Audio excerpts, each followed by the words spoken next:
Dark reality of Indian education system. आज हम लेके आए हैं full expose about education system. क्या हो अगर मैं कहूँ हमारा एजुकेशन सिस्टम हमें मॉडर्न इंडिया की तरफ नहीं तो बल्कि लेबर की तरफ ढकेल रहा है। इंडिया को आज़ादी मिले कितने साल हो गए ये सबको पता होगा, लेकिन क्या हम सच में आज़ाद हैं? Answer is big no. हमारे यहाँ यानी अखंड भारत जब भी किसी बाहरी आक्रमणकारी का हमला नहीं हुआ था तब तक हमारे यहाँ गुरुकुल पद्धति थी, जहाँ आज के वेस्टर्न यूनिवर्सिटी फैसिलिटी देते हैं वो हमारे पास उस समय थी, जिसे हमारे यहाँ आने वाले बाहरी देशों के विद्यार्थियों ने अपने देश तक पहुँचाया। जी हाँ, हमारे देश में तभी बाहर से लोग पढ़ने आते थे। हमारा देश सिर्फ धन के लिए नहीं तभी ज्ञान के लिए भी प्रसिद्ध था।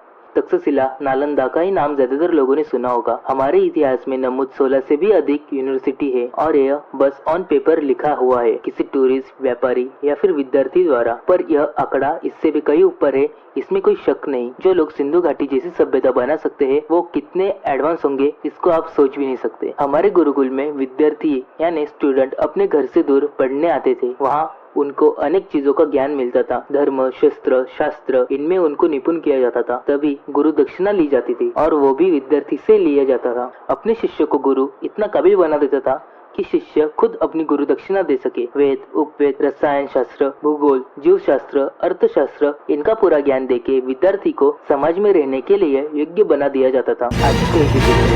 आज भारत को सभी विदेशी आक्रमणकारी देशों ने नोच नोच कर खा लिया। हमारे यहाँ कई सारे आक्रमण हुए और उन्होंने हमारे विद्यापीठ यानी यूनिवर्सिटी को तोड़ा, जो कि दर्शाता है बाहर के देश को कितनी जलन थी हमारे देश के अफाट ज्ञान से। तभी तो बाहर के आक्रमणकारी थे जो भारतीयों को और उनके ज्ञान को नोच रहे थे, पर आज अपने ही अपने को नोच रहे हैं। एक आदर्श समाज बनने के लिए उनके आदर्श गुरु का होना कहीं ना कहीं जरूरी है। हम हमारे फ्यूचर को अच्छा करने के लिए बाहरी देश मॉस्को, लंदन, यूएसए यहाँ पर जाते हैं, लेकिन हम भूल जाते हैं उन देशों के यूनिवर्सिटी यानी विद्यापीठों की नींव कहीं ना कहीं भारत से ही जुड़ी है। अगर हम आज भी गूगल पे सर्च करें ओल्डेस्ट यूनिवर्सिटी तो आती है यूनिवर्सिटी ऑफ फायरबर्ग, पर कहाँ है हमारी नालंदा यूनिवर्सिटी जो 5वीं सदी में चालू हुई? आज के मॉडर्न डे देश में कहाँ है गुरुकुल जैसी फैसिलिटी? बस आईआईटी और एम्स, और आज सभी लोग आईआईटीएन या फिर अब्रॉड के पीछे भाग रहे हैं। यहाँ पर अलग अलग कैटेगरी में एडमिशन मिलता है, कास्ट सिस्टम पर कोटा डिसाइड होता है। जस्ट टेक अ एग्जांपल, अगर आप सिंधी कॉलेज में एडमिशन लेना चाहते हो तो आपको वेट करना पड़ेगा। अगर आप सिंधी ना हो तो आपके भले 75% क्यों ना हो, लेकिन आपको थर्ड लिस्ट तक वेट करना पड़ेगा। अगर आपका लक अच्छा हो तो आपको एडमिशन मिल जाएगा, लेकिन ऐसा क्यों? बिकॉज